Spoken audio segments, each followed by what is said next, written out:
The studio lights of Good Morning Britain had always been Ben Shephard's second home, a place where laughter, stories, and human connection filled every corner. For years, his warm smile and calm voice welcomed millions across the nation as they started their day.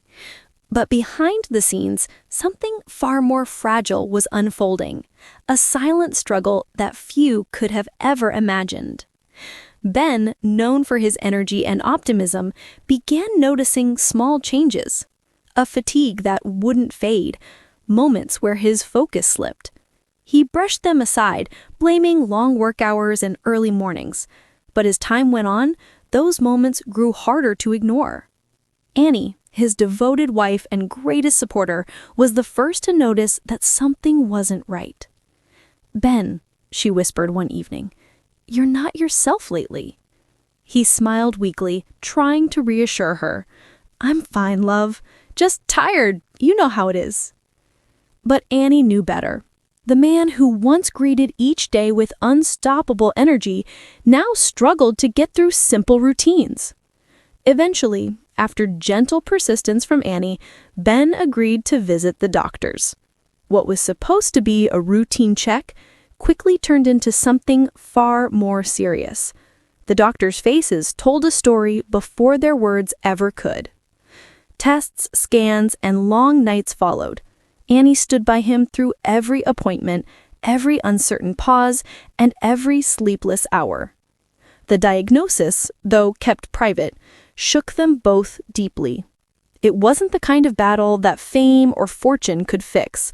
It was one that would demand courage, faith, and love in its purest form. Ben, ever the professional, continued appearing on screen, determined not to let his private pain shadow the joy he brought to others. His colleagues noticed the weight in his smile, the rare pauses between his words, but they admired his bravery. One co-presenter later said, "He never complained. He carried on with more strength than anyone knew." At home, Annie became his anchor.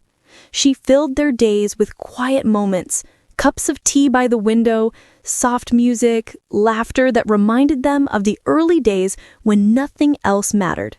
She refused to let fear define their time together. She told him, "We're still us, and that's all that counts." Yet, as months passed, Ben's condition took a toll.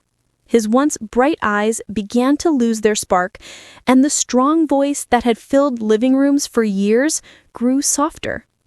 Annie stayed by his side through it all, holding his hand through both pain and peace. When the day finally came that the world lost one of its most beloved broadcasters, there was silence across Britain. Viewers, colleagues, and friends shared stories of how Ben's kindness had touched their lives, how his laughter could light up even the darkest mornings. But none felt the loss as deeply as Annie. Her words, written in a quiet statement, broke hearts everywhere. Ben wasn't just a television presenter. He was the heart of our family, the laughter in our home, and the strength that held us all together. His light will never fade. Fans gathered outside ITV studios, leaving flowers, notes, and candles, small symbols of a nation's love.